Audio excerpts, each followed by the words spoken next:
美国专家担心中国大陆主动发起武统，面对这种单方面改变现状的困境，美国会不会反对无效？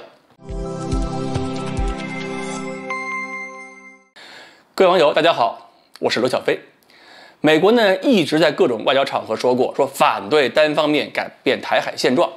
但是呢，真要是说解放军开始去改变台海现状了，美国人如何反对呢？现在我看美军也好，美国政界也好，担忧是越来越多。近日呢，美国斯坦福大学国际研究所的研究员叫做梅惠林，在《外交事务》这个杂志上发表文章。这个《外交事务》呢，也是一个比较权威的一个美国的外交杂志啊。他说，大陆呢可能要在美军干预之下，坚决的用武力解决台湾问题。他提到，海峡两岸之间，特别是民间呢，这个情绪都已经在高涨了。大陆70%的人认为，只有武统才是合适的解决问题方法，因为只有武统之后，台湾老百姓才享受真正平等的公民待遇，而不是类似以前那种惠台政策，也不是类似以前香港那种特殊身份。而台湾的政界或者是民间态度呢，也基本上表现出来，就想要一些特殊身份，就想搞独立，也基本不会给台湾那个和平统一留什么机会了。既然是死活要打一架了，那梅惠林关注的就是美国在这种情况下还能不能发挥一些作用，怎么发挥？经济制裁看来没什么用了，因为大陆现在不怵这个，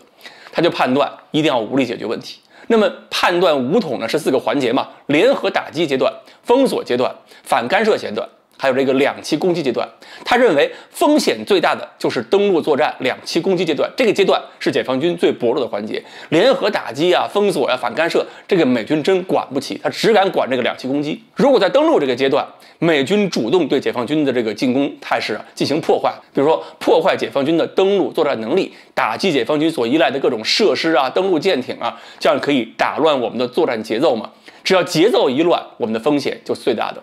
所以他认为必须重点发展各种远程打击能力，让美军可以在安全的位置上对我们这些设施啊、登陆舰艇倾泻火力。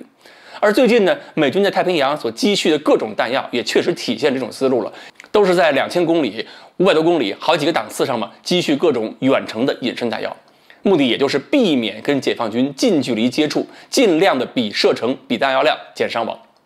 不过呢，这个观点一点都不新鲜，还是2004年我在《舰船知识》杂志上写的那些东西。但是呢，梅惠林有些话呢是火药味蛮浓重的，只不过逻辑相当紊乱。他认为美国的战略是什么？是让中国明白武统的代价就是中华民族无法复兴，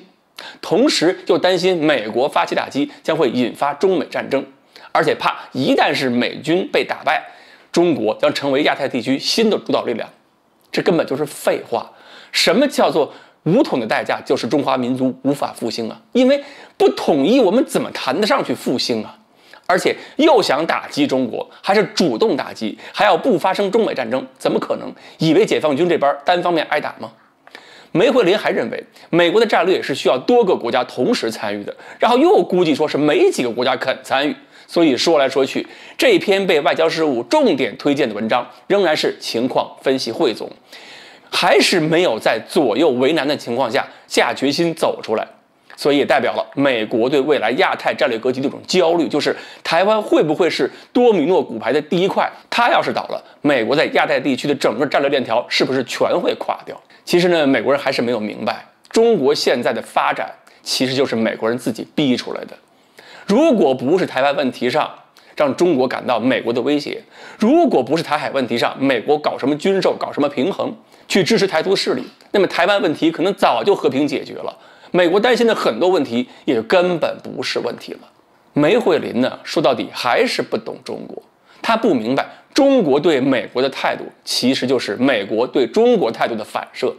他也没有想明白，如果不想让台湾成为多米诺骨牌的第一块，最简单的方法就是把这块牌先踢出去，这就不会影响整个队列了。好，关于梅惠林在《外交事务》杂志上那篇文章，我们说到这里。欢迎大家继续关注我们的栏目，我们下期再说。